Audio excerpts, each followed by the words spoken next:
Now at Team GB House, you might be able to hear some cheering just outside the cupboard that we're sat in. Athletes being constantly brought through for, I think they're going to do a massive photo shoot on the roof of Team GB House involving all the medalists, and I think that's the plan. So when you hear the cheers, they could very well be coming from the roof, which is a couple of floors further up from where we are. We're on the 9th floor. Anyhow, alongside me in this cupboard, Phil Sherwood, Head of Volunteering and Workforce for LOCOG. You must be a very proud man this afternoon, aren't you?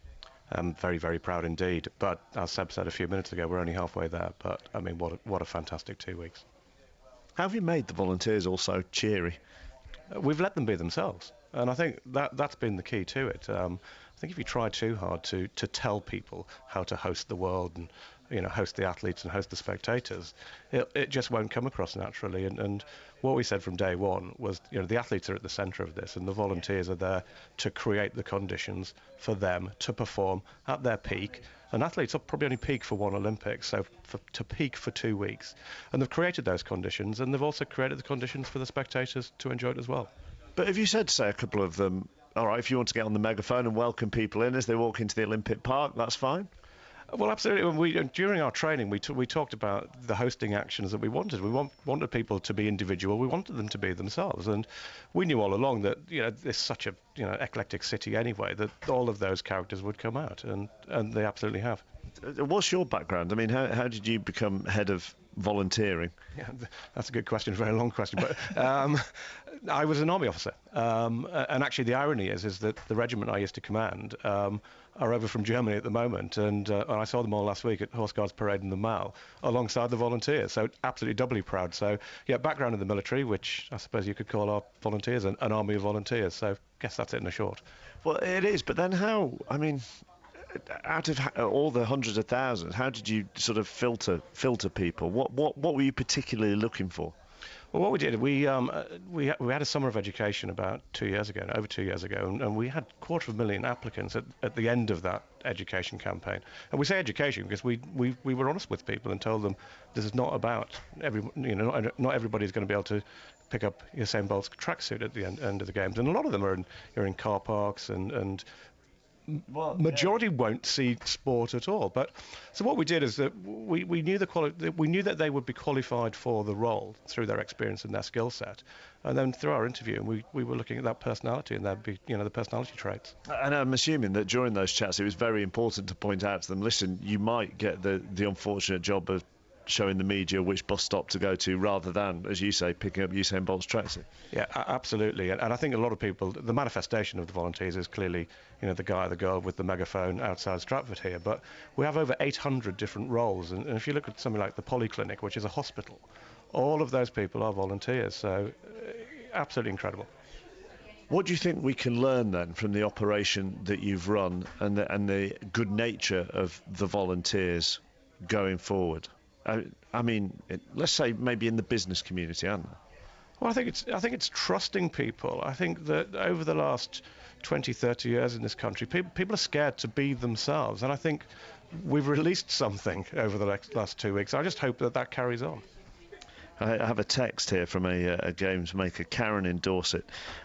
Thank you. I was at Weymouth Portland Olympic Village. I was a games maker there. I did 8 days, but was then unable to continue due to a back problem. I've been bedbound for most of the games. My best part, though, was to help put up the Olympic Village flags. As I held the Olympic flag, I burst into tears. It was the realisation that I had made it to the games, I was part of it, and I was still alive after both lung and breast cancer. That's Karen in Dorset. And I mean, that's a very profound story, but I'm assuming there are lots and lots of volunteers who are saying similar things to you. That is profound, and what's incredible, it's not unique. And stories like that are what make you want to go to work every day. When we started our interview process, we asked people to just sign why I'm here. And some of the things that were written on why I'm here are incredible. I mean, the one I remember distinctly was someone said, I'm here because in 2006 I was told I wouldn't be alive in 2008. It's 2010 and we're going to be here in 2012. Wow. And it's keeping people going. Yeah. And these same games makers, do they stay for the Paralympics? Do you have different games makers for the Paralympics? How does that work? Some will stay. We're very conscious of the fact that people have worked very, very hard, and people are exhausted. That's the amount of effort they've put in. So some will stay, but the majority will be new. And what is great, their appetite should have been so whetted by what they've seen, and they'll be desperate to get out the starting blocks themselves. And what are you going to do after the Paralympics? Have a rest. Don't know yet. I will have a break. I left the army, came straight to this, and we'll see what happens. But it is important that people like you and other people who've been involved in LOCOG, you know, when something is judged a success, then it's important that the expertise of you guys who've put this together and deserve the credit, and sometimes in this country we're not very good at giving credit, are then used in other areas. I mean, I don't want to. You don't have to tell me this, but I'm assuming you've been approached by people who want to use your expertise. Maybe, but if anyone wants to, they're quite welcome. I'll act as your agent. I'll take 10%. Thank you very much. Listen, thank you very much for joining us. It's been a pleasure. Thank you very much. And thank you, actually, more importantly, for the operation that you've put on and for all those games makers who've been nothing but a delight to deal with.